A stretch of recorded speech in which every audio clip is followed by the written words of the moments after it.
என்னுடைய கேள்வி என்னன்னா, தமிழ் தேசியவாதத்துக்கு இந்த 13வது திருத்தச் சட்டம் வேணுமா வேண்டாமா? தமிழரசு கட்சியா இருக்கட்டும், கஜேந்திரகுமார் பொன்னம்பலம் போன்றவர்கள் தமிழ் தேசிய முன்னணியாக இருக்கட்டும், அவர்களுக்கு இது சம்பந்தமான ஒரு தெளிவான நிலைப்பாடு இருக்கிற மாதிரி தெரியல. இவர்கள் 13வது வேணும் என்றார்களா வேண்டாம் என்று சொல்றாங்க. கஜேந்திரகுமார் பொன்னம்பலம் 13வது திருத்தத்துக்கு எதிராக காய்ச்சா யாரும் கதைக்கிறேன், விக்னேஸ்வரன் காய்ச்சா யாரும் கதைக்கிறேன். ஆனால் கில்வின் சில்வா மட்டும் காய்ச்சா என்ன கொதிக்கிறீர்கள்? 13வது திருத்தத்தையும் எதிர்க்கிறீர்கள். நீங்கள் சிங்கள அரசியல்வாதிகளும் எதிர்க்கிறீர்கள். தமிழ் மக்களுக்கான பாதுகாப்புன்றது இது ஒன்றுதான் எஞ்சி இருக்கு. மாகாணத்துல ஒரு குழந்தை போராளியாக இருந்த படிப்பறிவு கணிசமான 16 வயதிலேயே இயக்கத்து போன பிள்ளையான செய்த அளவுக்கு கூட வடக்கு மாகாண சபையால இயங்க முடியல என்றது மிக துரதிருஷ்டவசமான உண்மை. வடக்கு மாகாணத்தில் அரசியல் போட்டிகளும் தனிநபர் குரோதங்களும் இந்த வடக்கு மாகாண சபையினுடைய செயற்பாட்டை முடக்கி இருந்தன. இந்தியா இந்த 13வது திருத்த சட்டத்தை எனக்கான ஒரு ட்ரம்ப் கார்டா பாவிக்குது. இப்பவும் எனக்கு ஒரு தேவை ஒன்று வரும் பொழுது அந்த 13வது திருத்தத்தின் மூலமாக அழுத்தங்களை கொடுக்க அல்லது செய்ய முனைப்படுது. 13வது திருத்தம் ஒரு தீர்வு அல்ல, ஆனால் ஒரு தீர்வும் இல்லாத நிலையில இது வேணும் என்று சொல்றீங்க. நீங்கள் இதில் அரசியல் செய்ய பார்க்கிறீங்க. இது மக்களின் வாழ்க்கையோட சம்பந்தப்படும், மக்களின் சுதந்திரத்தை சம்பந்தமான, அவர்களுடைய அடையாளம், அரசியல், கலாச்சாரம், இது சம்பந்தமான. வணக்கம் நேயர்களே, இன்றைக்கு மற்றொரு கலந்துரையாடலில் 13வது திருத்த சட்டம் தொடர்பான வாத பிரதிவாதங்கள் தொடர்ந்து கொண்டிருக்கையில் அதன் எதிர்காலம் பற்றியும் தமிழ் தேசியவாதம் தமிழ் மக்கள் இதை எப்படி கையாள வேண்டும் என்பது பற்றியும் கலந்துரையாட இருக்கின்றோம். இன்று நம்மோடு கலந்துரையாட இருப்பவர் அனைவருக்கும் மிகவும் அறிமுகமான ஆய்வாளர் தோழர் வி சிவலிங்கம் அவர்கள். வணக்கம் சிவலிங்கம் தோழர். வணக்கம் ஜெயபாலன், அழைப்புக்கு மிக்க நன்றி. என்னென்றால் இன்னைக்கு டில்வின் சில்வா தேர்தலுக்கு முதலும் சரி தேர்தலுக்கு பிறகும் சரி தொடர்ச்சியாக இந்த கருத்தை சொல்லிக் கொண்டு வந்திருக்கிறார். அதாவது 13வது திருத்தம் இல்லாமல் ஆக்கப்படும் என்ற விஷயம். அதுக்கு அவர் வேறு காரணங்களும் சொல்லி இருக்கிறார் ஏன் இல்லாமல் ஆக்கப்பட வேண்டும் என்று. என்னுடைய கேள்வி என்னென்னா, தமிழ் தேசியவாதத்துக்கு இந்த 13வது திருத்த சட்டம் வேணுமா வேண்டாமா? ஏன்னா இது சம்பந்தமா தமிழ் தேசியவாத கட்சிகள், குறிப்பாக தமிழரசு கட்சியா இருக்கட்டும், கஜேந்திரகுமார் பொன்னம்பலம் போன்றவர்கள் தமிழ் தேசிய முன்னணியாக இருக்கட்டும், அவர்களுக்கு இது சம்பந்தமான ஒரு தெளிவான நிலைப்பாடு இருக்கிற மாதிரி தெரியல. இவர்கள் 13வது வேணும் என்றார்களா வேண்டாம் என்று சொல்கிறார்களா? இந்த குழப்பமான நிலைமை தமிழ் அரசியல்ல தொடர்ச்சியாக இருக்கிறது. அதாவது விடுதலை புலிகள் 13வது திருத்தத்துக்கு எதிராக, இந்திய இராணுவத்துக்கு எதிராக செயற்பட்ட நிலையில் தமிழ் அரசியல்ல 13வது திருத்தத்துக்கு எதிரான கருத்துக்கள் பல்வேறு வடிவங்கள்ல வாரத்தை நாங்க பார்க்கலாம். நீங்கள் குறிப்பிட்டது போல தமிழ் அரசியலில் ஒரு சைலி என்று சொல்லுகிறார்கள். நீங்கள் சொன்ன மாதிரி தமிழ் காங்கிரஸ் கட்சியினுடைய தலைவரான கஜேந்திரகுமார் பொன்னம்பலம் அவர்கள் கூறுகிறார். அதே நேரத்தில் 13வது திருத்தத்திலே எதுவும் இல்லை என்று சொல்லி 13வது திருத்தத்தின் அடிப்படையில் வந்த மாகாண சபையில முன்னாள் நீதியரசர் விக்னேஸ்வரன் அவர்கள் போட்டியிட்டு பிரதம அமைச்சராக செயற்பட்டு 5 வருடங்கள் சம்பளம் வாங்கி கடைசியாக அதில் ஒன்றும் இல்லை என்று நிரூபிக்கிற மாதிரியான ஒரு தமிழ் மக்களின் அடிப்படை ஜனநாயக உரிமையால சமீபத்தில் நடைபெற்ற ஜனாதிபதி தேர்தலில் 13வது திருத்தத்துக்கு எதிராக பேசிய அரியநேந்திரன் அவர்களைத்தான் பொது வேட்பாளராக நியமிச்சிருந்தார். அவருக்கு கிட்டத்தட்ட 2 லட்சத்துக்கு மேல வாக்குகளும் கிடைச்சிருந்தது. எனவே நீங்கள் சொல்ற மாதிரி தமிழ் மக்களுக்கு 13வது திருத்தம் வேண்டுமா வேண்டாமா தேவையில்லையா என்ற கேள்வி நிச்சயமாக அங்க உண்டு. இங்க உள்ள முக்கியமான கேள்வி, தமிழ் மக்களுக்கு மத்தியில 13வது திருத்தம் தொடர்பாக அதை நிராகரிக்கிற கருத்துக்கள் இருந்த போதிலும் கஜேந்திரகுமார் பொன்னம்பலத்தை பாராளுமன்றத்துக்கு அனுப்பி இருக்கிறார்கள், அரியநேந்திரன் அவர்களுக்கு வாக்களித்திருக்கிறார்கள், விக்னேஸ்வரனை முதலமைச்சராக நியமித்திருக்கிறார்கள். தமிழ் மக்களையும் இந்த பிளவு காணப்படுகிற இந்த சூழல்ல தேவை இல்லையா என்பது ஒரு பிரதான கேள்வியா இருக்கிறது. இங்கு முக்கியமான அம்சம் என்னன்னா, சுதந்திரத்துக்கு பின்னர் தமிழ் மக்களின் ஜனநாயக உரிமைகள் மறுக்கப்பட்ட நிலையில் ஒரு வெளிநாட்டினுடைய தலையீடு இல்லாமல் சாத்தியப்படாது என்கின்ற ஒரு நிலைமை தான் காணப்பட்டிருக்கு. இலங்கை அரசாங்கங்களால கொடுத்த வாக்குறுதிகளோ ஒப்பந்தங்களோ கிழித்தெறியப்பட்டிருக்கின்றன. இந்த பின்னணியில் இன்று அரசியல் அமைப்பில இருக்கிற ஒரே தீர்வு 13வது திருத்தம் தான். 2 வேலைகளை செய்கிறது. ஒன்று, 13வது திருத்தத்தினுடைய அடிப்படையில அதிகார பகிர்வு அதிகார பரவலாக்கம் அடிப்படையில் அரசியல் அமைப்பில் தேசிய இன பிரச்சனைக்கான தீர்வை நோக்கி செல்லலாம் என்கின்ற ஒரு பாதை வகுக்கப்பட்டிருக்கிறது. இரண்டாவது, வெளிநாடு ஒன்றின்றே அது குறிப்பாக இந்தியாவுடைய தலையீட்டின் அடிப்படையில் வந்திருக்கிறது. தமிழ் மக்களுக்கான ஒரு நியாயமான தீர்வு எட்டும் வரையும் 13வது திருத்தம் என்பது மிக அவசியமானது. தமிழ் மக்களுக்கான பாதுகாப்பு வெவ்வேறு பிரச்சனைகள் இருந்த போதிலும் இந்தியா அதன் ஊடாக ஏதாவது செய்யலாம், சர்வதேச அரங்குக்கு அதை எடுத்து செல்லலாம் என்கின்ற பல வாய்ப்புகள் இருக்கிறபடியால் 13வது திருத்தம் தற்போதைய நிலைமையில் அவசியமானதுதான். இப்ப 13வது திருத்தம் நீங்க உங்களுடைய கருத்தின்படி கூட 13வது திருத்தம் ஒரு தீர்வு அல்ல, ஆனால் ஒரு தீர்வும் இல்லாத நிலையில இது வேணும் என்று சொல்றீங்க. நிச்சயமா அதோட இந்தியா அதை உறுதிப்படுத்தும் சொல்றோம். ஆனா கடந்த கால அனுபவங்களின் படி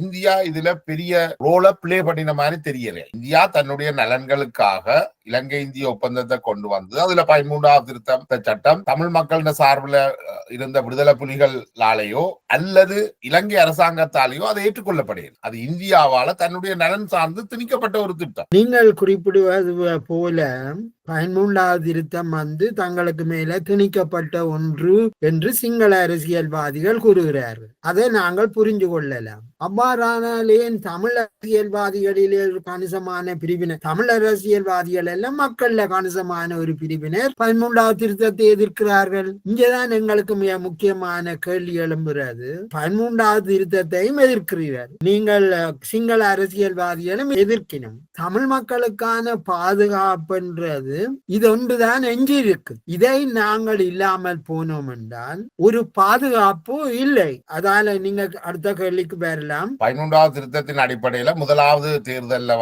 வடக்கு கிழக்கு இணைந்த மாநசபை தேர்தல்ல தமிழ் தரப்பு ஈடுபடையில என்றது தமிழரசு கட்சியோ அல்லது விடுதலை புலிகளோ ஈடுபடையில்லை. ஹீரோஸ் தான் அதுல போட்டியிட்டதுன்னு நான் நினைக்கிறேன். அது போட்டியிட்டதுக்கு காரணம் என்னென்றால் டக்ளஸ் தேவானந்தாவுடைய பிரிவினர் அதுல போட்டியிட்டு வென்றிடுவார்கள் என்றதுக்காக அதை தடுக்கிறதுக்காக போட்டியிட்டதாக சொல்லப்பட்டது. அதுக்கு பிறகு பார்த்தோம் என்று சொன்னால் இலங்கை தமிழரசு கட்சி தமிழ் தேசிய கூட்டமைப்பு மாநசபை தேர்தலில் போட்டியிடும் பொழுது கூட தாங்கள் டக்ளஸ் அதுல போய் குந்திடக்கூடாது என்றதுக்காகத்தான் தாங்கள் போட்டியிடுகிறமே ஒழிய 13வது திருத்த சட்டத்துக்கு ஒன்றும் செய்ய இயலாதுன்னு தான் சொல்லிச்சு. அதைத்தான் அவர்கள் செய்தும் காட்டினார்கள். எந்த ஒரு நியதி சட்டங்களும் கொண்டு வரப்படையில ஏனைய மாகாண சபைகள் ஓரளவுக்கு இயங்கினாலும் வடக்கு மாகாண சபை மிக மோசமாக இயங்கினது என்றது உண்மை. கிழக்கு மாகாணத்துல ஒரு குழந்தை போராளியாக இருந்த படிப்பறிவு கணிசமான 16 வயதிலேயே இயக்கத்துக்கு போன பிள்ளையான செய்த அளவுக்கு கூட வடக்கு மாகாண சபையால இயங்க முடியவில்லை என்றது மிக துரதிருஷ்டவசமான உண்மை. அதை நீங்கள் என்னென்று பார்க்கிறீங்க? நீங்கள் குறிப்பிடுவது உண்மைதான். அதாவது கிழக்கு மாகாணத்தில் ஒரு அந்த வழங்கப்பட்ட அதிகாரத்துக்கு உட்பட்டு பிரதேச அபிவிருத்தியை மேற்கொள்வதற்கான வாய்ப்பு கிழக்கு மாகாண சபையினால மேற்கொள்ளப்படுவதற்கான வாய்ப்பு கிடைச்சிருந்தது. ஆனால் வடக்கு மாகாணத்தில் அரசியல் போட்டியலும் தனிநபர் குரோதங்களும் இந்த வடக்கு மாகாண சபையினுடைய செயற்பாட்டை முடக்கி இருந்தன. இங்கே நாங்கள் மிக முக்கியமாக கவனிக்க வேண்டியது 13வது திருத்தத்தினுடைய அடிப்படையில உருவான மாகாண சபை தமிழ் மக்களுக்கான ஒரு தீர்வாக அடைய முடியுமா என்பது ஒரு கேள்வி. அதற்காக இவர்கள் செய்து கொண்ட பிள்ளைகளை வச்சுக்கொண்டு அது சரிவராது என்ற முடிவுக்கு நாங்கள் போகலாமா என்கின்ற ஒரு முக்கியமான கேள்வி இருக்குது. என்னுடைய அபிப்பிராயம் என்னென்னா, இலங்கையில சிங்கள மக்கள் மத்தியில தமிழ் மக்களின் அரசியல் கோரிக்கை தொடர்பாக சந்தேகங்கள் இருக்குது. பிரிவினை கோரிக்கைகள் நாட்டை துண்டாடி வேணும் என்கின்ற அச்சம் அவர்களுக்கு இருக்கிறது. இதுல இந்தியா தெளிவாக சொல்லி இருக்கிறது, தாங்கள் ஐக்கிய இலங்கையில தான் இந்த பிரச்சனைக்கான தீர்வுகளை தாங்கள் ஆதரிக்கலாம் என்று அவர்கள் கூறியிருக்கிறார்கள். அவர்கள் அதை தொடர்ச்சியாக தமிழ் தலைவர்களுக்கும் சொல்லி இருக்கிறார்கள். நாங்கள் இங்க பார்க்க வேண்டியது என்னென்றா, இங்க பல விவாதங்கள் போகிறது. அதாவது ஒற்றை ஆட்சிக்குள்ள, அதுதான் கஜேந்திரகுமார் பொன்னம்பலம் அவர்கள் வைக்கிற முக்கியமான விவாதம். அதாவது ஒற்றை ஆட்சிக்குள் அதிகார பரவலாக்கலோ அல்லது தேசிய இனங்களின் ஜனநாயக உரிமை பாதுகாக்கப்பட முடியாது. ஏனென்றால் அது பெரும்பான்மையின் அதிகாரத்து கட்டுப்பாட்டுக்குள்ளே அது இருக்கிறது என்கின்றது அவருடைய விவாதம். இதை நாங்கள் எப்படி பார்க்கணும்டா, இலங்கை முழுவதும் பெரும்பான்மை தேசியவாதம், இனவாதம், இராணுவவாதம் போன்றவற்றால் இலங்கை ஆட்சி கட்டமைப்பு வந்திருக்கிற ஒரு சூழல்ல தேசிய இனங்கள் தங்களோட பாதுகாப்பை உறுதிப்படுத்த வேணும் என்றால் இந்த 13வது திருத்தம் அதற்கான ஒரு வாய்ப்பை தந்திருக்கிறது. குறிப்பாக 87ஆம் ஆண்டு உருவான 13வது திருத்தம் தான் இந்த அதிகார பரவலாக்க, அதாவது ஐக்கிய இலங்கைக்குள்ள அதிகார பரவலாக்கத்தின் அடிப்படையில இனங்களின் சுயாட்சி உரிமையை பாதுகாக்கலாம் என்பதற்கான ஒரு ஆரம்பமாக இருந்தது.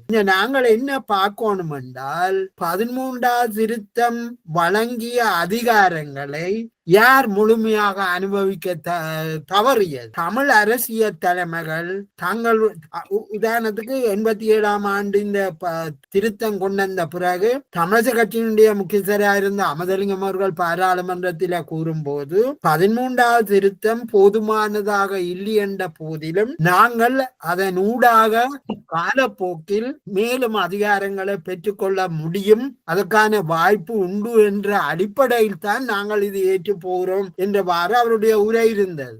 ஆனால் நாங்கள் அந்த 13வது திருத்தத்தை முழுமையாக நாங்கள் பயன்படுத்த தவறி இருக்கிறோம்.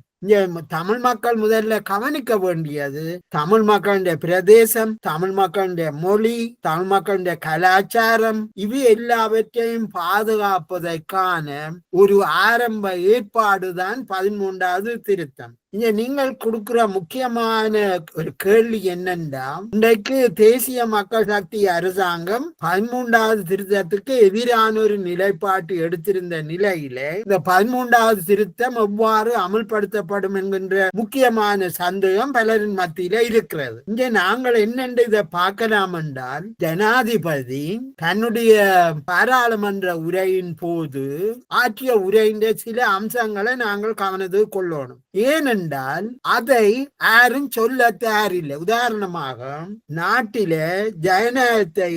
ஜனநாயகமும் சுதந்திரமும் மக்களின் அடிப்படை உரிமையர்.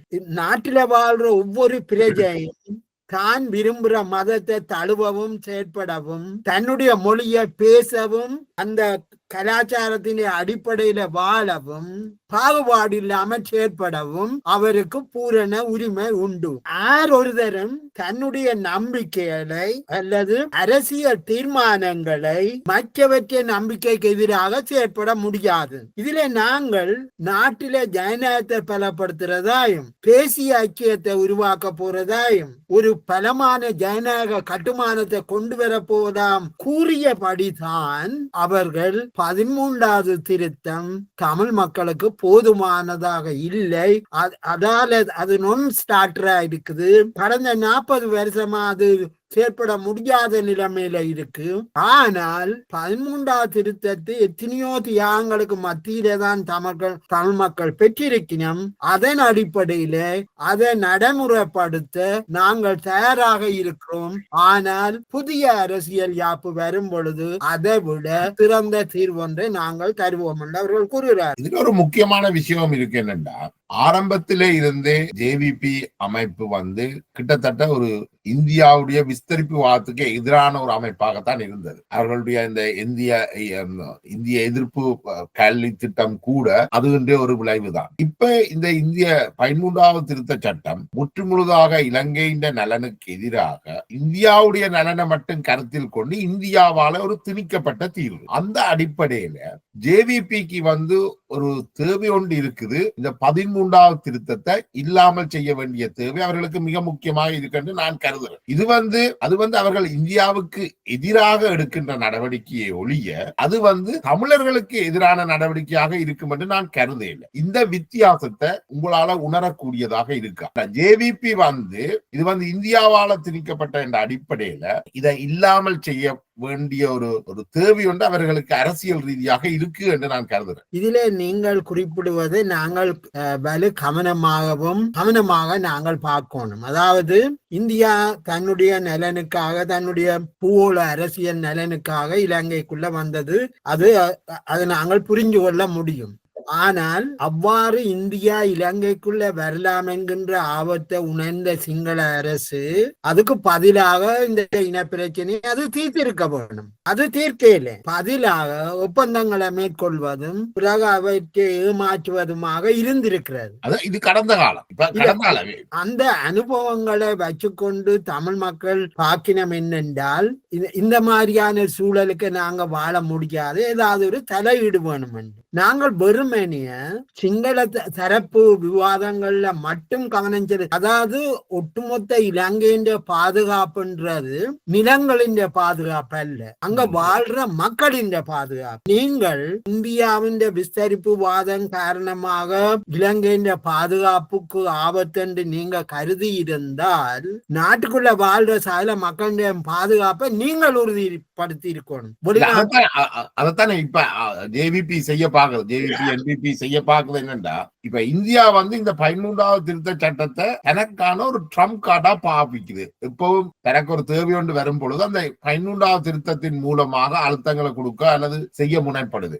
இந்தியா ஒரு நாளும் மனப்பூர்வமாக இலங்கையில் உள்ள மக்கள் பிரச்சனை இல்லாமல் நிம்மதியாக வாழணும் என்று இந்தியா ஒரு நாள் நினைச்சதாக கடந்த கால வரலாறு எங்களுக்கு காட்டி தரையில்லை. கடந்த கால வரலாறு இலங்கையை தனது தேவைக்காக பயன்படுத்துறதுக்கு இந்த 13வது திருத்தத்தை பாவிக்குது. இப்ப ஜேவிபிக்கு ஒரு பிரச்சனை இருக்கு என்னென்றால், இந்த 13வது திருத்தத்துக்கு வெளியில தமிழ் மக்களுக்கு தான் அதிகார பகிர்வுகளை கொடுக்கிறதன் மூலம் இந்த சிக்கலை இல்லாமல் பண்ணலாம் என்று யோசிக்கிறார்கள் என்றது என்னுடைய கணிப்பு. இதை நீங்கள் என்னென்று பார்க்கிறீங்க? நீங்கள் சொல்றது சரி. நான் ஆரம்பத்திலே சொல்லினது போல தேசிய ஐக்கியம், இலங்கையின் ஒருமைத்தன்மை, இலங்கையின் ஜனநாயகத்தை பலப்படுத்தல், இது எல்லாத்தையும் சொல்லிக் கொண்டு வந்துதான் அவர்கள் சொல்றார்கள் 13வது திருத்தம் போதாது. அப்ப நாங்கள் எங்கே இருந்து அதை துவங்க வேணும் என்றால், இந்திய விஸ்தரிப்பு வாதத்தின் விளைவென்று விளங்கப்படுத்துறதை விட இலங்கையில ஜனநாயகம் தோற்றுவிட்டது. இதன் காரணமாகத்தான் வெளிநாட்டு தலையீட்டுக்கு வாய்ப்பு ஏற்பட்டது. நிச்சயமா நாங்கள் வெளிநாட்டு தலையீட்டை இல்லாம செய்யணும். அது இந்தியாவா இருக்கலாம், சீனாவா இருக்கலாம், அமெரிக்காவா இருக்கலாம். வெளிநாட்டு தலையீட்டை இல்லாம செய்யணும் என்றால் நாங்கள் உள்நாட்டிலே ஒரு ஜனநாயகத்தை பலப்படுத்தணும். அந்த அடிப்படையில தான் தேசிய மக்கள் சக்தியினுடைய அணுகுமுறையை நாங்க பார்க்கணும். இதுல மிக முக்கியமானது என்னன்னா, ஜனாதிபதி தன்னுடைய உரையில இப்படி ஒரு குறிப்பை சொல்றார். அதாவது, நாங்கள் நாட்டிலே அரசியல் மாற்றத்தை கொண்டிருக்கின்ற தனிநபர்களுடைய அடையாளமும் சுதந்திரமும் பாதுகாக்கப்பட வேணும். இரண்டாவது சொல்றார், நாட்டுல ஒவ்வொரு சமூகங்கள் தனித்தன்மையான அடையாளங்களை வச்சிருக்குது. அந்த சமூகங்கள் எல்லாத்துக்கும் சுதந்திர உரிமை இருக்குது. இது எல்லாத்தையும் சொல்லி கொண்டுதானே அவர்கள் சொல்லுகிறார்கள் 13வது திருத்தத்தை எடுக்க போறோம், அதுக்காக மாற்று தீர்வு கொண்டு வர போறோம். அப்ப என்ன இதுல அவர்கள் நியாயப்படுத்துகிறார்கள் என்றால், 13வது திருத்தம் எப்படி வந்ததுன்றதை பற்றி அல்ல இங்க எங்களுக்குள்ள முக்கியமான. கடந்த 40 வருஷமா அது நான் ஸ்டார்டரா இருந்திருக்கு. சிங்கள மக்களாலே அதை ஏற்றுக்கொள்ளப்படையில, அதால நடைமுறைப்படுத்தல, தமிழ் மக்கள் மத்தியிலேயும் அந்த அதிகாரம் போதாது என்று சொல்லினோம். இந்த நிலைமையில நாங்கள் நினைக்கிறோம், அடுத்த 3 வருஷ காலத்துக்கு மாகாண சபையை செயற்படுத்த விடுவோம். ஆனால் 3 வருஷங்களுக்கு பிறகு நாங்கள் கொண்டு வர அரசியல் யாப்பு அதை விட அதிகமான வாய்ப்புகளை அது கொடுக்கும். இங்கே நாங்கள் இந்த தமிழ் குறுந்தேசியவாதிகள் என்ன சொல்ல பாக்கினோம் என்றா, கஜேந்திரகுமார் பொன்னம்பலம் 13வது திருத்தத்துக்கு எதிராக காய்ச்சா யாரும் கதைக்கிறேன், விக்னேஸ்வரன் காய்ச்சா யாரும் கதைக்கிறீல, அரியநேந்திரன் தேர்தலில் கேட்டார் வாக்களிச்சினம், அதை பற்றி யாரும் கதைக்கிறீல. ஆனால் செல்வன் செல்வா மட்டும் கதைச்சா இது என்ன கொதிக்கிறீர்கள்? இது என்னன்னா, நீங்கள் இதிலே அரசியல் செய்ய பார்க்கிறீர்கள். இது மக்களின் வாழ்க்கையோட சம்பந்தப்பட்டது, மக்களின் சுதந்திரத்தை சம்பந்தமானது, அவர்களுடைய அடையாளம், அரசியல், கலாச்சாரம், இது சம்பந்தமானது. நீங்கள் இதிலே அரசியல் செய்ய பார்க்கிறீர்கள். இதிலே ஆக்கப்பூர்வமான விவாதத்துக்கு நீங்க போகணும். அதாவது இப்ப அடுத்த 3 வருஷத்துக்கு மாகாண சபை தேர்தல் வரப்போகுது. நீங்கள் மாகாண சபையினுடைய அதிகாரம் என்ன, அது எப்படி நாங்கள் ஒரு சீரான நிர்வாகமா நடத்துறது, விக்னேஸ்வரன் போல போட்டடிக்கிறார்களுடைய கையில கொடுக்கிறதோ இல்லையோ, இது பற்றிய விவாதங்களை நாங்கள் அடுத்த 3 வருஷ காலத்துக்கு பேச வேண்டியிருக்கு.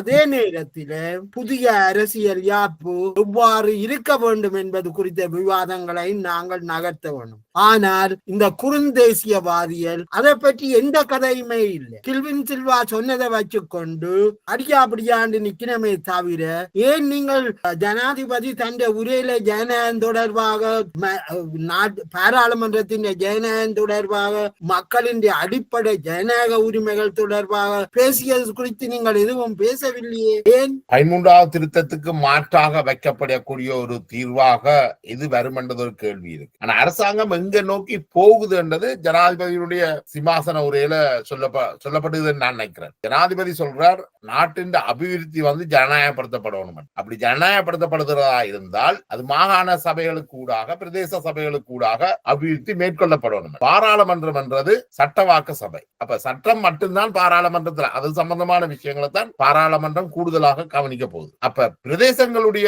அபிவிருத்தி மற்றும் நடவடிக்கைகள் அதுகளுடைய கீழ்மட்ட பிரதேச சபைகளுக்கு போகுது. அப்படி என்றால் இணுவில்ல இருக்கிறவர் அந்த பிரதேசத்துல என்ன அபிவிருத்தி நடக்கணும் என்ற முடிவுகளை இணுவில் பிரதேச சபைகளுக்கும், ஏறாவூர்ல இருக்கிறவற்ற நடவடிக்கைகளை ஏறாவூர் பிரதேச சபைகளுக்கும், கெப்பட்டிப்புலவுல இருக்கிறவற்ற பிரச்சனையா கெப்பட்டிப்புலவுல உள்ள பிரதேச சபை எடுக்கும். அப்ப அதிகார பரவலாக்கல் என்றது கீழ் மட்டத்துக்கு போகுமாக இருந்தால், கீழே நோக்கி போகுமாக இருந்தால் பிரதேசங்கள் வரைக்கும் இப்படியான ஒரு தீர்வை தமிழ் மக்கள் ஏற்றுக்கொள்வார்களா? நான் நினைக்கிறேன் இது நீங்கள் சற்று இதை வித்தியாசமா பார்க்கணும். ஏனென்றால் பிரதேச சபையில் இருந்த போதிலும் மாகாண சபையில் அவியல் கொண்டது. ஏனென்றால் மாகாண சபை தான் பூவோட அடிப்படையிலே ஒரு பரந்த பிரதேசமா இருக்கும். இப்ப நான் என்ன சொல்ல வரேன்னா, இதுல இப்ப கடந்த காலத்துல மாகாண சபை வந்தது உண்மை. ஆனால் இன்றைக்கு உள்ள அரசு இந்த மாகாண சபை முறைமைய இல்லாம பண்றதை பற்றி தான் கூடுதலாக யோசிக்கிறார்கள். அதுக்கான வாய்ப்புகள் அதிகமா இருக்குன்னு தான் நான் நினைக்கிறேன். அப்ப இந்த தமிழ் மக்களுக்கான அதிகார பரவலாக்கம் என்றது இது தமிழ் மக்களுக்கான அதிகார பரவலாக்கமோ அல்லது சமய ரீதியான அதிகார பரவலாக்கமோ இன ரீதியான அதிகார பரவலாக்கமோ அல்ல. ஜேவிபியோ என்பிபியோ அவ்வாறான ஒரு அதிகார பரவலாக்கத்துக்காக செயற்படுகிறார்கள் என்று நான் கருதுகிறேன். அவர்கள் இளைஞ மக்கள் எல்லாரும் ஒரே சமத்துவமானவர்கள். சிங்களவராயிருந்தான, தமிழராயிருந்தான, முஸ்லீமா இருந்தான, எல்லாருக்கும் சம உரிமை இருக்குன்னு பாக்கணும். அப்ப அவர்களுக்கு இலகுவான வழி என்னென்றால் அதிகாரத்தை பிரதேச சபைகளுக்கு கூடாக பரவலாக்குவது, அபிவிருத்தி திட்டங்களை பிரதேச சபைகள்கிட்ட கையளிக்கிறது. இது ஜனநாயக ரீதியாகவும் இருக்கு. வட்டுக்கோட்டையானாகவும், வல்லடித்துறையானாகவும், கெப்பட்டி புலவானாகவும் இருப்பாங்க. ஆனால் அந்த இன மத அடிப்படையான அந்த அதிகார பரவலாக்கம் என்றது இருக்கிறதுக்கான வாய்ப்பு இல்லாமல் போகும் என்றது என்னுடைய கணிப்பு. அவ்வாறான பார்வையில தவறு இருக்குன்றதான் நான் நினைக்கிறேன். ஏனென்றால் இங்க ரெண்டு கருத்து நீங்கள் வைக்கிறீர்கள். ஒன்று அரசியல் அதிகாரத்தை பிரயோகிக்கிற ஒன்று, இரண்டாவது பொருளாதார அபிவிருத்தியை மேற்கொள்கிறது ஒன்று. இந்த ரெண்டையும் நாங்கள் குழப்பக்கூடாது. முக்கியமானது அரசியல் அதிகாரத்தை பிரயோகிக்க வேண்டும் என்றால் அது ஒரு பரந்த அழகாக இது இருக்கும். இப்ப அவையில் நாங்கள் மாகாண சபையை விட்டு அவர்கள் கைவிட்டார்கள் என்றால் அவர்கள் ஏதோ ஒரு ஒழுங்குமுறைக்கு வர வேணும். சில கருத்துக்கள் முன்வைக்கப்படுது. அதாவது சமச்சீரற்ற அதிகார பரவலாக்கம். அதாவது வடக்கு கிழக்கு மாகாணங்களுக்கு மட்டும் ஒரு சபை ஒன்றை உருவாக்கி கொண்டு ஏனைய மாகாணங்கள்ல இருக்கிற சபைகளை கலைக்கிறது. ஏனென்றால் வடக்கு கிழக்கு மாகாணங்கள்ல இருக்கிற பிரச்சனை அரசியல் அதிகாரமும் பொருளாதார அபிவிருத்தியும். இந்த மக்களுக்கு அரசியல் அதிகாரம் இல்லாத காரணத்தினால தான் அந்த பிரதேசங்கள் பொருளாதார ரீதியாகவும் பின்தங்கி இருக்குது. நாட்டின் பொருளாதாரத்தை வளர்க்க வேணும் என்றால் அரசியல் அதிகாரத்தை, அரசியல் உரிமையை அவர்கள் வழங்க வேணும். அதாவது பிரதேசங்கள் ஜனாதிபதி சொல்றார் அவருடைய உரிமையை, அதாவது கலெக்டிவ் ரைட்ஸ், கூட்டு உரிமை, அதாவது தமிழ் மக்களின் மொழி உரிமை, கலாச்சார உரிமை, மதத்தை பின்பற்ற உரிமை, இது எல்லாத்தையும் சொல்றதா இருந்தால் அது எப்படி சொல்ல முடியும் என்றால் மாகாண சபைக்கு அந்த அதிகாரத்தை கொடுத்து அது தமிழ் மக்களின் கலாச்சாரத்தை வளர்க்கறதுக்கான ஒரு யூனிட்டியா அழகாக அது செயற்படும். அதே நேரத்தில் நாட்டின் பொருளாதாரம் இன்றைக்கு சீனாவிலே அப்படி இருக்குது. சீனாவிலே ஒவ்வொரு மாகாணங்களும் ஒன்று கொண்டு போட்டி போடுது. அதாவது பொருளாதார அபிவிருத்தியில அதாவது மார்க்கெட் காம்படிஷன் ஒன்றே அவை வச்சிருக்கணும். அது மாதிரி பொருளாதாரத்திலே அவர்கள் உள்நாட்டிலே ஒரு போட்டி பொருளாதாரத்தை கொண்டரலாம், போட்டி போடலாம். அவ வடக்கு கிழக்கிலே இருக்கிற மக்கள் வந்து பொருளாதாரத்தில முன்னேறலாம். அது நாட்டின் தேசிய வளத்தை முன்னேற்றும். அரசியல் உரிமையை நீங்கள் கொடுக்காத வரையும் அவர்கள் தங்கண்ட சுயாதீனமாக சிந்திச்சு தங்கட பிரதேசத்துக்கு எது நல்லது என்று தீர்மானிக்கிறதுக்கான அந்த உரிமை, அதாவது கூட்டு உரிமை இந்த சபைகளின் மூலம் வழங்கப்பட வேண்டும். இதுலதான் நான் முரண்படுறேன். எங்களுடைய விருப்பம் என்றது வேறு, தமிழ் மக்களுடையதோ முஸ்லிம் மக்களுடையதோ அல்லது வேறு விருப்பங்கள் என்றது வேறு. நீங்கள் சொல்றது வந்து ஒரு விஷ் லிஸ்ட், அது இந்த உரிமைகள் எங்களுக்கு தரப்பட வேண்டும் என்று விரும்புறீங்க. ஆனால் நடைமுறையில ஜேவிபி உடைய கொள்கை என்ற அடிப்படையில பார்க்கின்ற பொழுது அவர்கள் வந்து வடக்கு கிழக்குக்கு ஒரு ஸ்பெஷல் கவுன்சிலையோ ஒரு ஸ்பெஷல் உரிமையோ தர்றதுக்கான வாய்ப்பு இல்லை. என்றால் அவர்கள் இலங்கை முழுவதையும் சரிக்கு சமமான ஒரு விஷயமா தான் பார்க்கிறோம். அதுல அந்த இலங்கையில் இருக்கிற அனைத்து மக்களுக்கும் ஒன்று என்று தான் பார்க்கிறார்கள். அவர்களுக்கு விசேட சலுகைகளை கொடுக்கிறது அவர்களுக்கு தென்பகுதியில பிரச்சனையை கொண்டு வரும். அப்படி என்று சொன்னால் அவர்கள் இந்த மாகாண சபையை வச்சிருக்கலாம். ஏண்டா தென்பகுதியிலையும் மாகாண சபை இருக்கு, வடமாகாணத்திலையும் இருக்கு. வடமாகாணத்துக்கென்றோ அல்லது கிழக்கு மாகாணத்துக்கென்றோ அல்லது மலையத்துக்கென்றோ விசேட அரசியல் உரிமைகள் கொண்ட ஒரு அமைப்பு உருவாக்குறதுக்கான வாய்ப்பு மிக மிக குறைவு என்றுதான் நான் நினைக்கிறேன். இந்த புதிய அரசியல் அமைப்புன்றது பெரும்பாலும் இந்த பிரதேச சபைகளுக்கு ஊடாக அதிகாரத்தை பகிர்ந்து இந்த அரசியல் அமைப்புக்கான தேவையை இல்லாமல் பண்றதை பற்றி தான் அவர்கள் யோசிப்பார்கள் என்ற கோணத்துலதான் நான் எனக்கு